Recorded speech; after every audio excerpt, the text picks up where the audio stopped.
Eu venço meus medos olhando para frente. Eu não tenho tempo para olhar para trás. E Deus está dizendo: eu não tenho compromisso com quem olha para trás. Quem olha para trás morre. Não importa se foi o melhor momento da sua vida. Não importa, porque tudo que você para ter saudade, você interrompe o fluir para sentar e estudar o que não muda.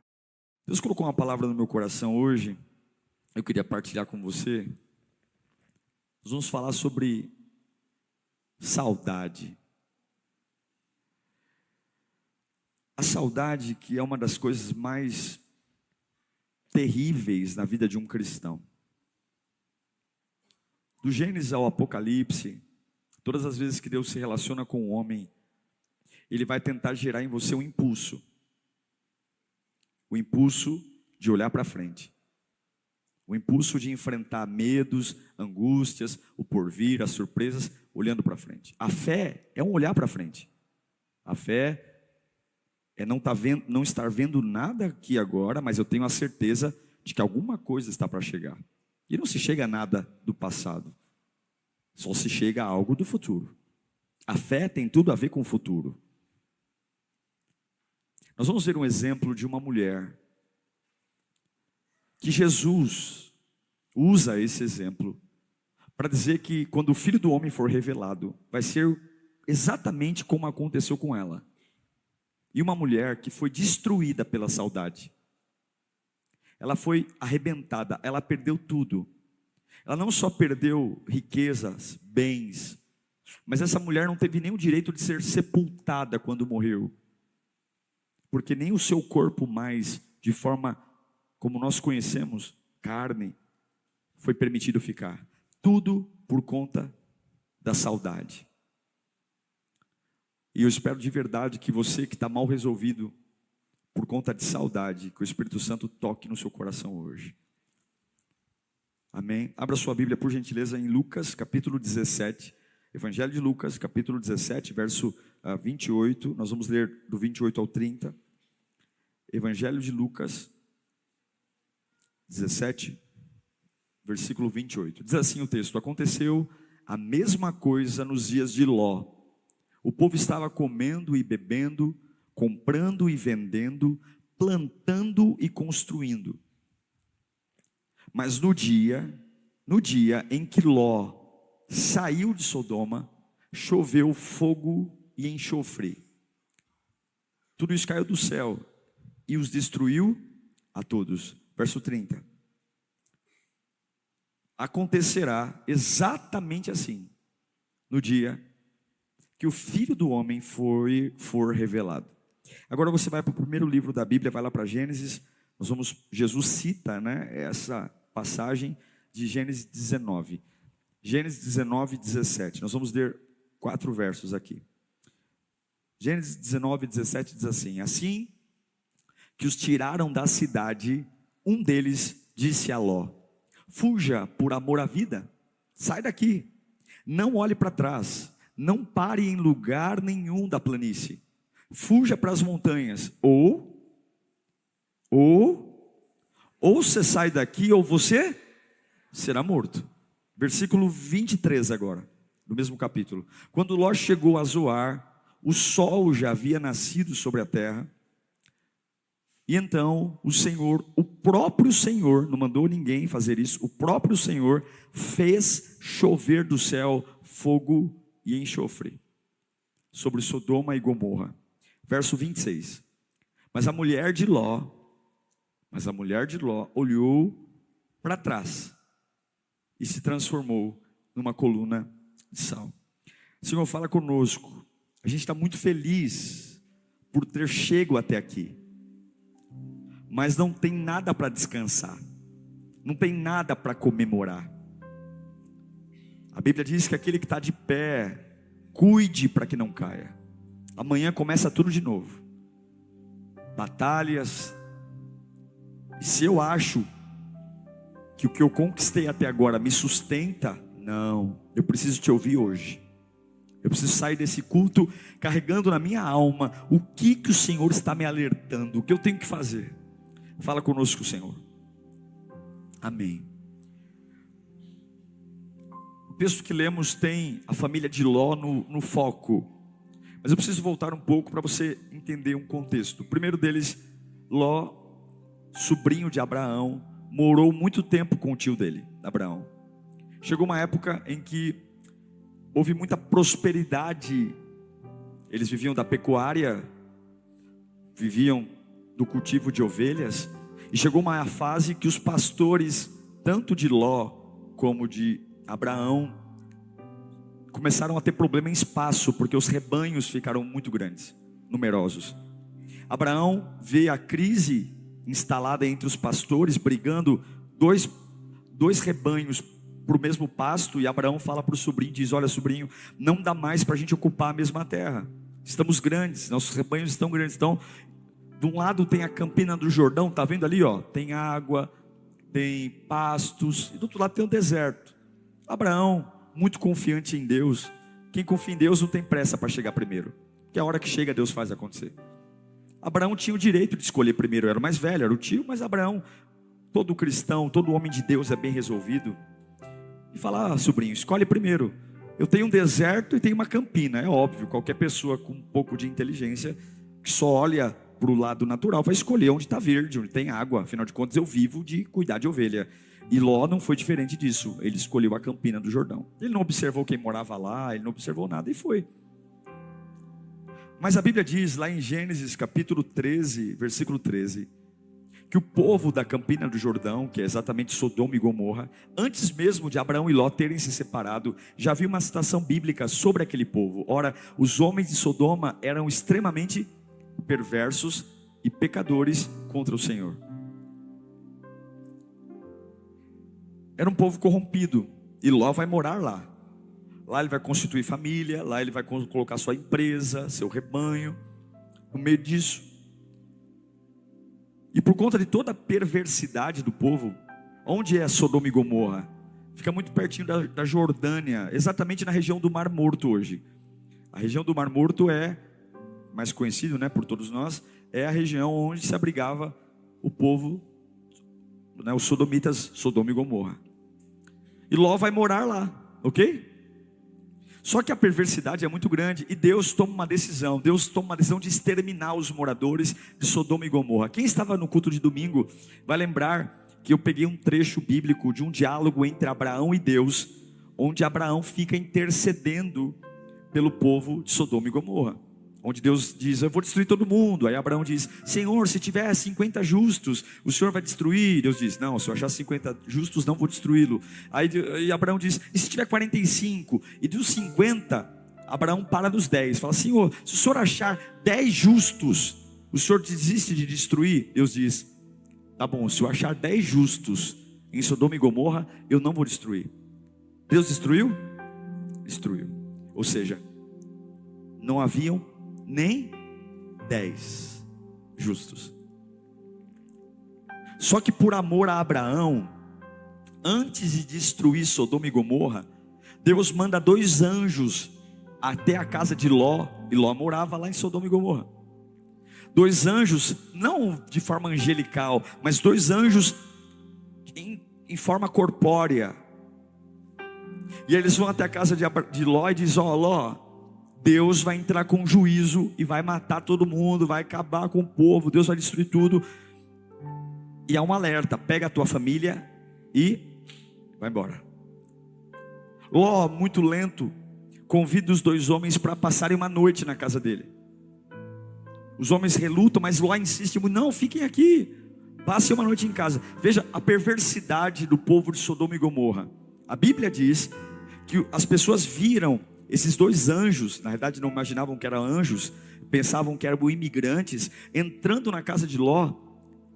E a Bíblia diz que os moradores de Sodoma rodearam a casa de Ló, pedindo que Ló entregasse esses 2 viajantes ou imigrantes para terem relações sexuais com eles.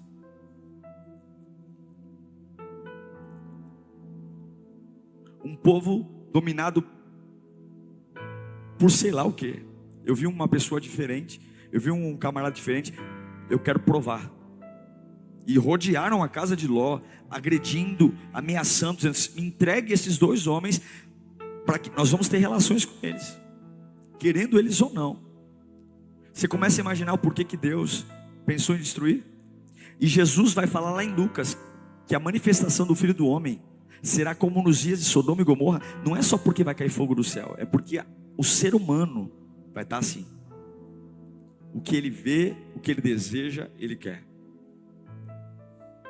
Ló ficou tão desesperado pelo pedido de entregar os dois viajantes para ter relações sexuais, que olha a loucura de Ló. Ló fala o seguinte: não, poupem eles, eu tenho 2 filhas virgens, eu entrego as minhas filhas virgens para vocês se satisfazerem com elas, mas poupe os 2 homens. Olha que loucura, meu Deus, o lugar que Ló está morando. Mas graças a Deus que aqueles 2 anjos estavam lá.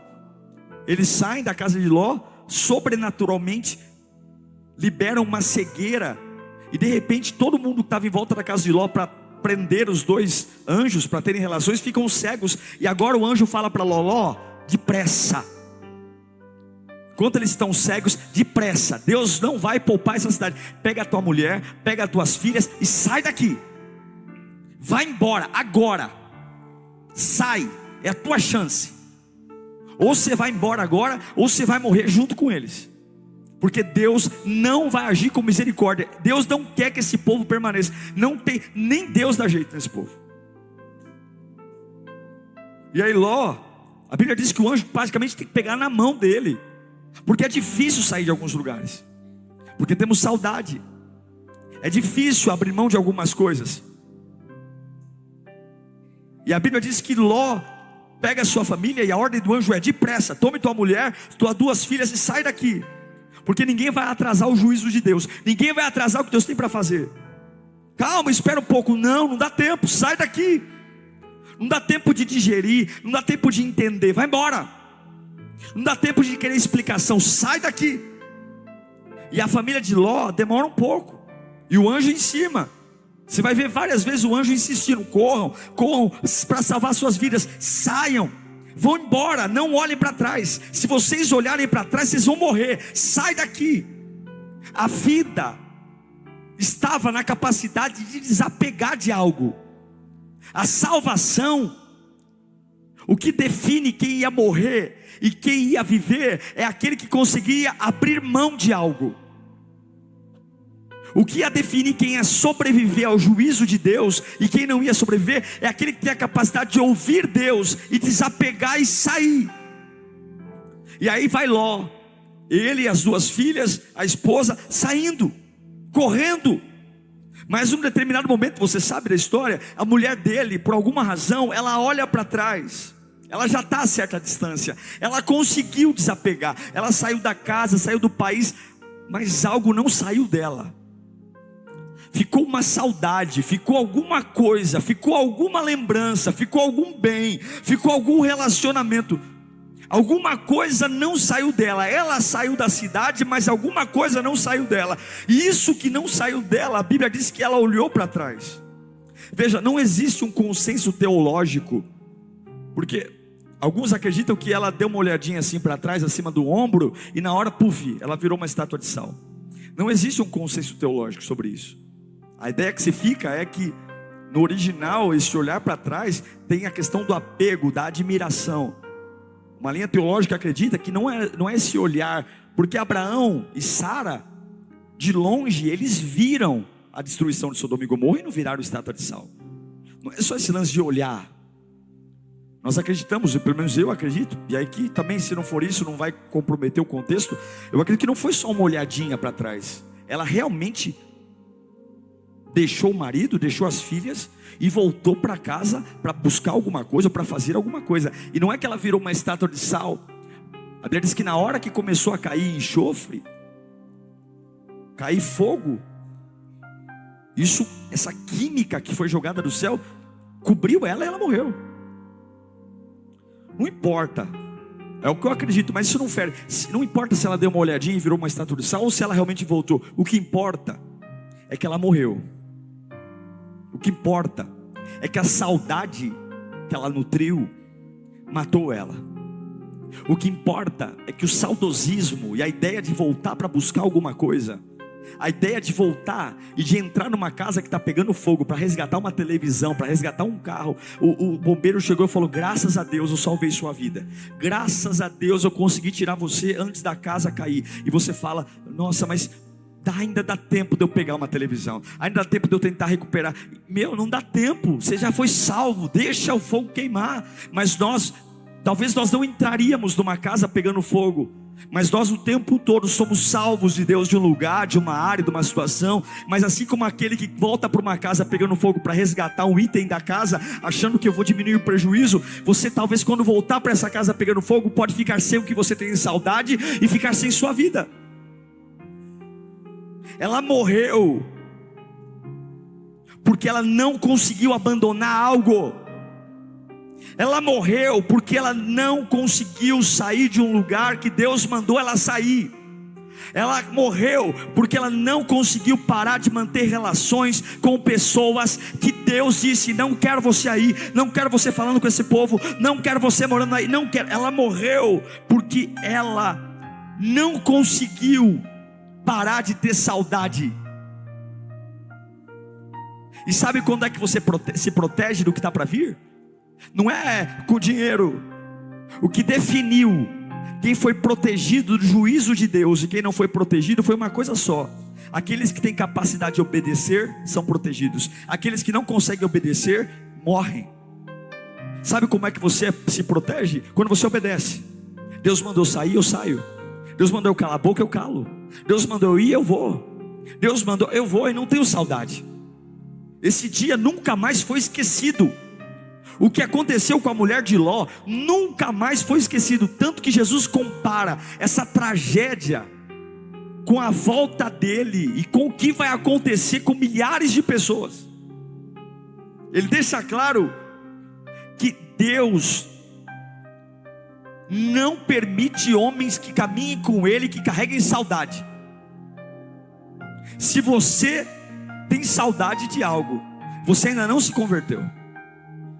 A palavra sal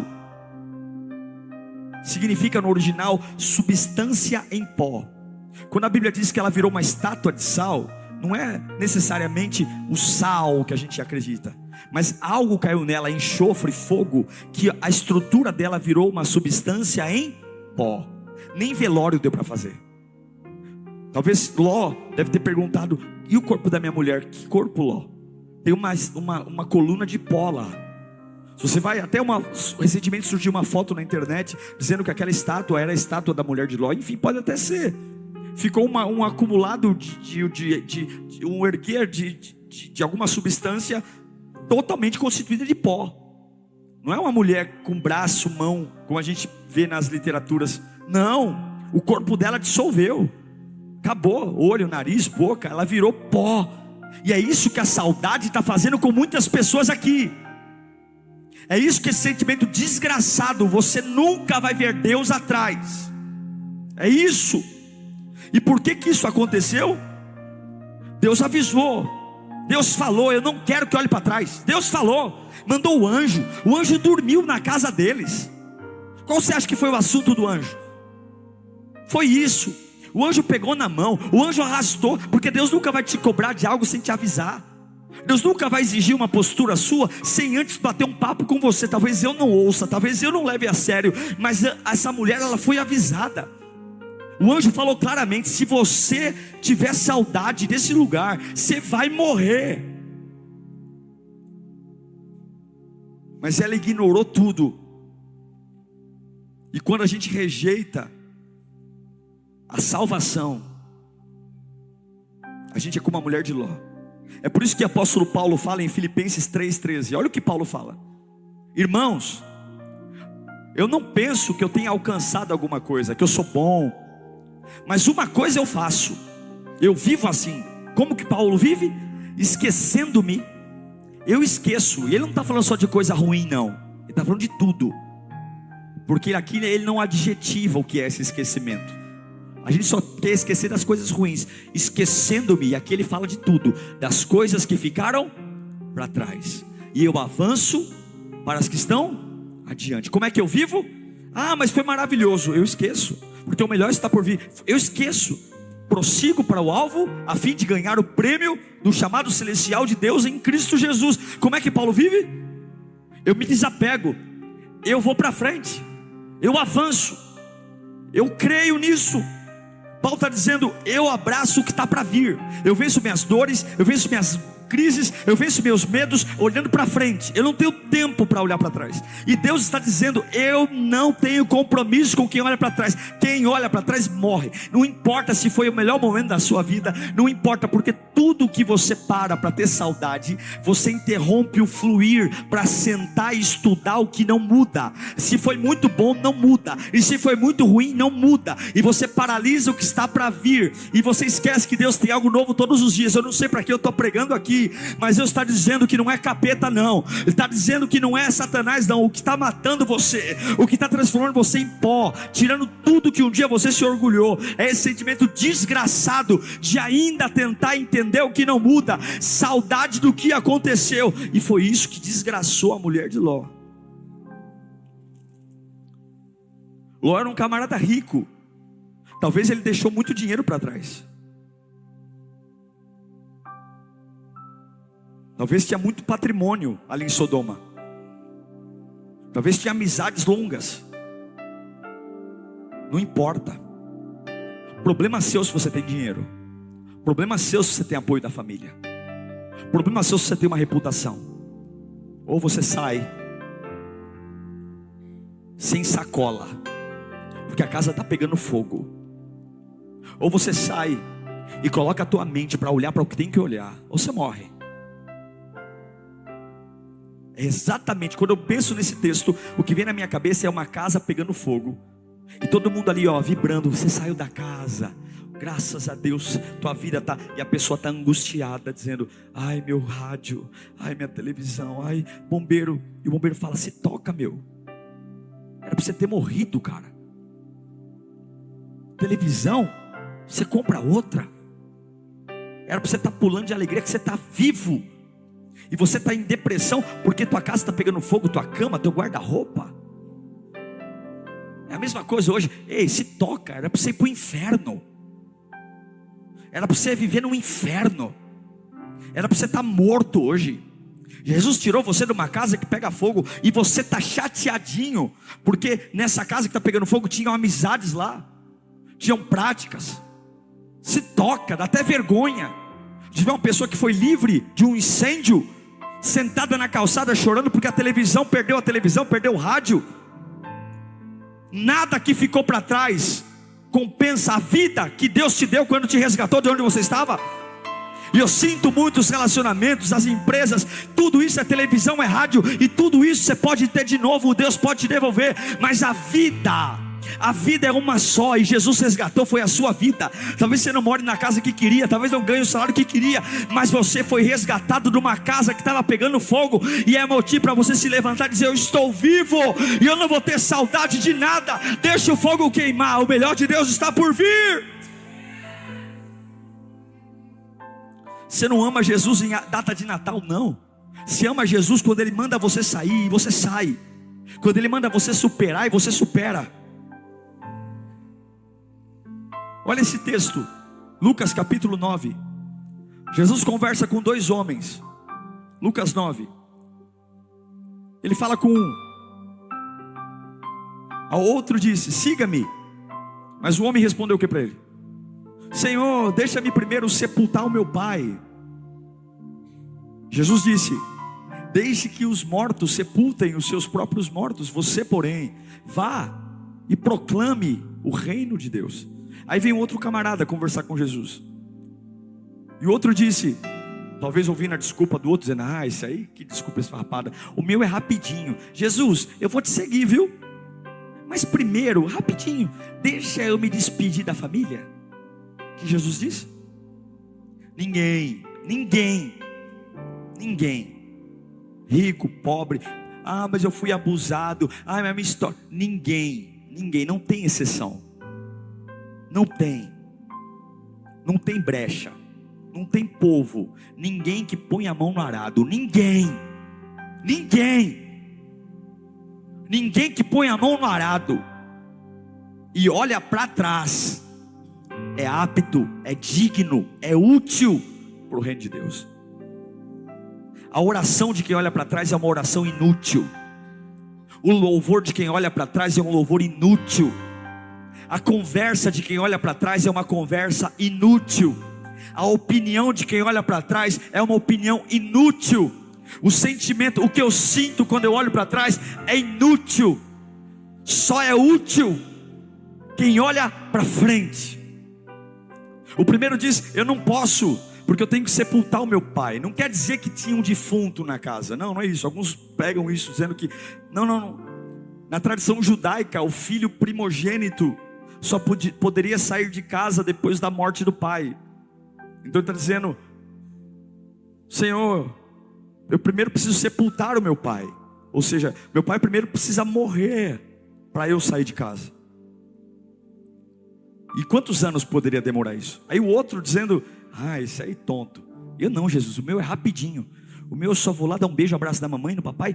E Jesus diz: nem você e nem você. Quem me segue não olha para trás. Quem me segue não tem saudade. Eu não sei se para você isso é frio, mas isso é cristianismo. Isso é fé. Quem olha para trás não é apto, não é digno. Problema seu do que aconteceu com você, problema seu da tua história, é Bíblia. Aqui não é Silas Malafaia, não é pastor Diego, isso aqui é Bíblia, é Jesus falando. Se um siga-me não te bastar, nem conversa comigo. E ele fala: lembrai-vos da mulher de Ló. Duas pessoas diferentes, uma com uma desculpona dizendo eu preciso de muito tempo, e o outro: não importa, se não for agora, não dá para voltar. Ou você larga agora essa companhia, ou não olha para minha cara. Ou você não bloqueia agora, ou já era. Ou você não chega em casa e joga tudo no lixo, ou não vem falar que você me serve. Ou você é radical, como alguém que sai da casa sem esperar o protocolo do pai morrer, ou como alguém que segue Jesus sem sequer despedir. Mas pastor, Jesus não é romântico não. Quem criou esse romantismo desgraçado, açucarado, foi o homem. E olha a desgraça que está, ao ponto de homens quererem transar com anjo. Ou você confia que eu vou cuidar da tua família, ou você confia em mim, ou não vem. Ou você não fica com saudade, ou não vem.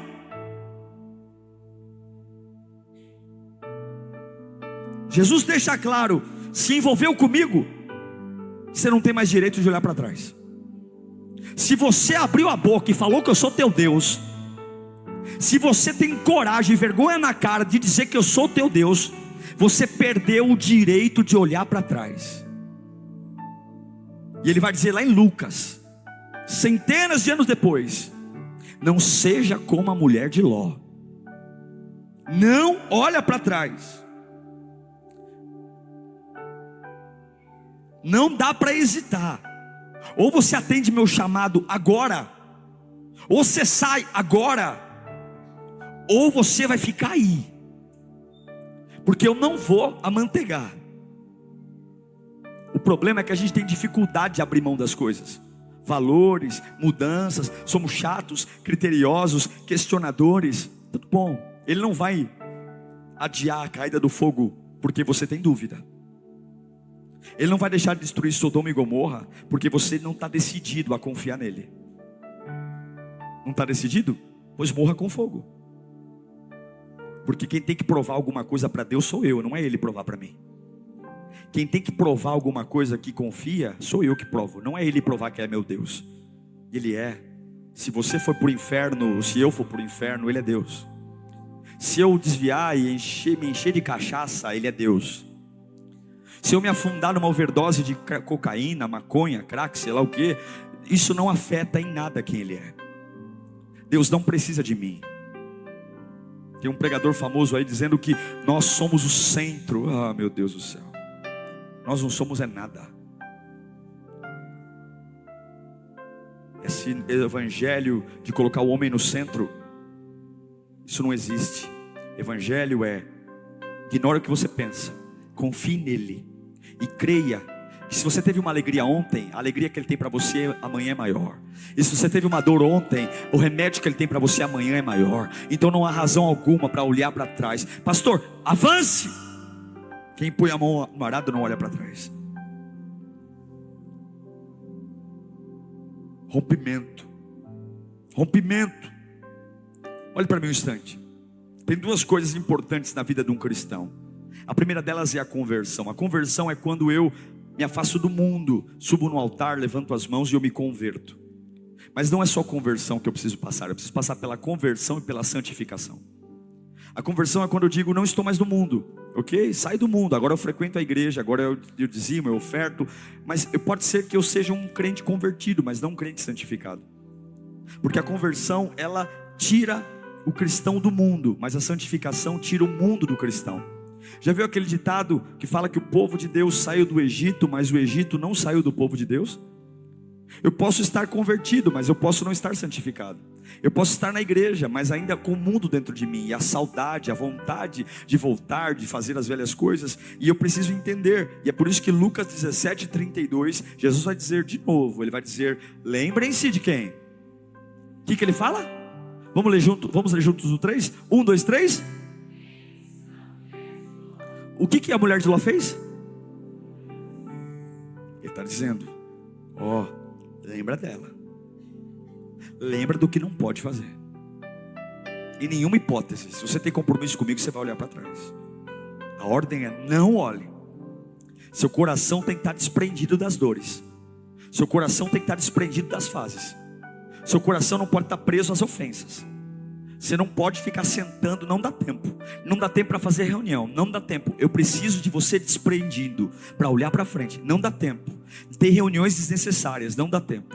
Não dá tempo para ter esses assuntos, não dá. Quem põe a mão no arado supera tudo a todo tempo. Você tem que ser desprendido, você tem que ser livre. Você tem que ter uma unção onde você consegue superar tudo facilmente, porque eu não tenho compromisso com o que passou. Problema seu, eu estou aqui, eu estou te chamando. Você precisa acordar. Deus está falando com muitas pessoas aqui hoje que estão virando pó na sua vida emocional, na sua vida pessoal, na sua vida amorosa. Estão virando pó porque estão cheios de saudade. E Deus está dizendo, a saudade não vem de mim, porque eu sou Deus de novos céus e nova terra. Eu sou Deus que faz algo novo toda manhã. Eu sou Deus do pão diário. Se você tem saudade é porque você não confia em mim. Se você tem saudade é porque você acha que eu não sou igual. Se você tem saudade é porque você acha que o que está para vir é pior do que você viveu. E eu não sou um Deus de menos, eu sou um Deus de mais. Deus está dizendo, hoje é noite de libertação. Eu vou arrancar essa saudade de você. Gálatas vai dizer, Paulo vai dizer em Gálatas 5:1, foi para a liberdade que Cristo nos libertou. Portanto, permaneça firme e não se submeta mais novamente, ou seja, não volta lá ao jugo da escravidão. Eu tirei você de lá, tirei você do lixo. Toma vergonha e não volta para lá. Eu te libertei para você ser livre. O jugo da escravidão que te oprimiu um dia tem que sair dos teus ombros, não pode voltar de novo. O jugo que um dia te matou, te oprimiu, você tem que ser firme, não deixa voltar. Eu vou te dizer 3 coisas rapidinho para a gente orar. Como que eu perco a saudade? A primeira coisa, tenha uma consciência espiritual. Se você for ler em 1 Coríntios 11:24, Paulo vai dizer o que é a ceia. E tendo dado graça, partiu e disse, isso é o meu corpo, que é dado em favor de vocês, e façam isso em memória de mim. 25, da mesma forma, depois da ceia, ele tomou o cálice e disse, esse é o meu cálice, o cálice da nova aliança do meu sangue. Façam isso sempre que beberem em memória. Por que a gente ceia todo mês? Porque eu preciso ter uma consciência espiritual. O que Jesus fez? Por que eu não tenho saudade? Porque eu sei o que Ele fez. Eu lembro do pão, eu lembro do vinho. Eu preciso ter uma consciência. Eu preciso lembrar que eu tenho um Redentor. Eu preciso lembrar que alguém me tirou de um lugar para eu ia morrer. Mas eu amo, pastor. Mas você ia morrer com aquele desgraçado. Você ia morrer ali, Ele salvou tua vida. Para de chorar pela televisão, pelo rádio, pela cama. Ele salvou tua vida. O diabo não pega leve. O diabo não erra. Quando ele quer matar, ele mata. E se ele não matou, é porque ele tirou você de Sodoma. E não há razão nenhuma para você querer que algo que aconteceu volte. Deus está dizendo: mata essa saudade e desapega de tudo, o que é bom e o que é ruim, e olha para mim, tendo os olhos fitos no autor e consumador da minha fé. Eu prossigo para o prêmio da soberana vocação em Cristo Jesus. Primeira coisa, tenha uma consciência. Segunda coisa, seja firme. 2 Pedro capítulo 1, 10.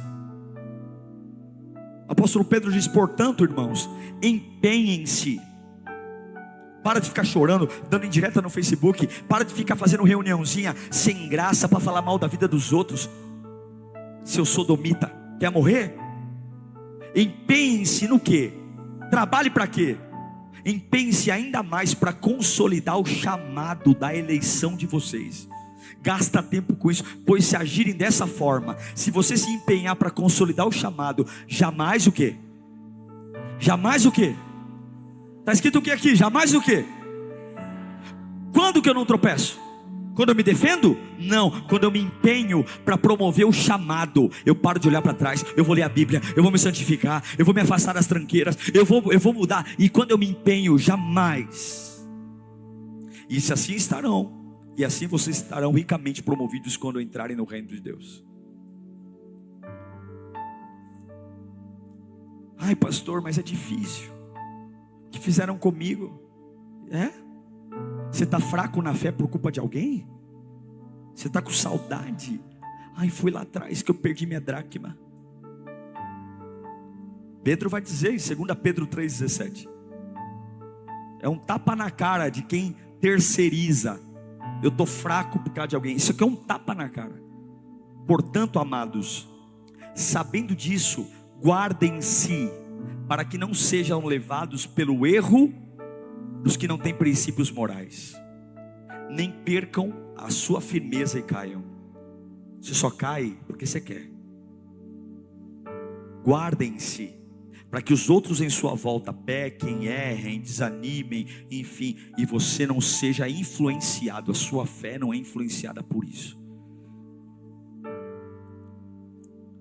Tenha uma consciência espiritual. Seja firme. E último, tenha um voto com Deus. Em Mateus 28, 18, não precisa nem colocar, ele disse que estaria conosco todos os dias. Em Hebreus 13, 5, a Bíblia diz: conservem-se livres. Aos Hebreus 13, 5, conservem-se livres do amor ao dinheiro. Por que eu não preciso amar o dinheiro? E contentem-se com o que vocês têm. Por quê? Porque eu nunca o deixarei e nunca. Deixa a televisão, deixa queimar. Sai de Sodoma com as mãos vazias. Não precisa pegar sacola nenhuma, edredom. Mas deixa eu fazer um carreto, pastor. Você não precisa de nada. Conservem-se livres do amor ao dinheiro. E contentem-se com o que sobrou, com o que vocês têm. Por que você vai ter paz? Mesmo saindo de Sodoma e Gomorra com as mãos vazias? Porque eu nunca o deixarei, nunca o abandonarei. Deixa a casa pegar fogo. Enquanto você estiver vivo, Ele pode fazer e trazer à existência o que não existe.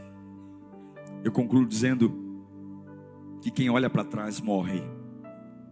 Eu sinto em dizer, mas se você está tendo mais dias de saudade do que de esperança, porque a saudade é o antônimo da fé.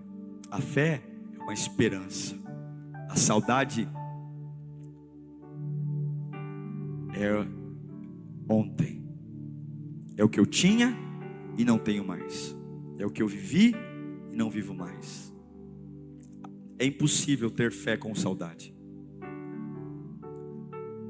Quem tem saudade morre como a mulher de Ló. Quem tem saudade não tem futuro.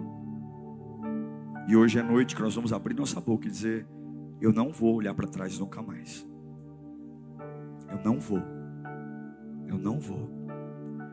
E eu sei que eu não consigo, pastor, tirar isso de mim sozinho. Mas eu vou fazer o que eu posso. O que eu posso? eu posso ter uma consciência que Deus me tirou de uma casa incendiada, que já era para eu ter morrido. Eu vou ser firme, eu vou me empenhar com as coisas de Deus. E eu vou fazer um voto. Que voto é esse? O voto de que eu não vou me render ao ontem, eu vou viver pelo amanhã. Só é apto quem olha para frente. Se você olhar para frente, suas orações voltam, sua alegria volta. Deus está nos chamando para renovar o compromisso com Ele nessa noite. E o único jeito de você renovar o compromisso é deixando a saudade do que ficou para trás, bem longe. Bem longe. Diga comigo, bem longe. Bem longe. O melhor está por vir. Melhor.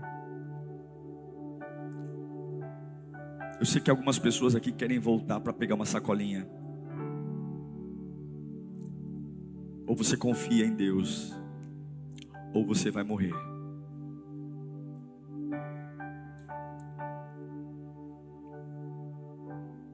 Deus não vai abandonar você. A gente vai cantar uma canção antiga, cantar bem suave, tá bom? Essa canção fala de um rio.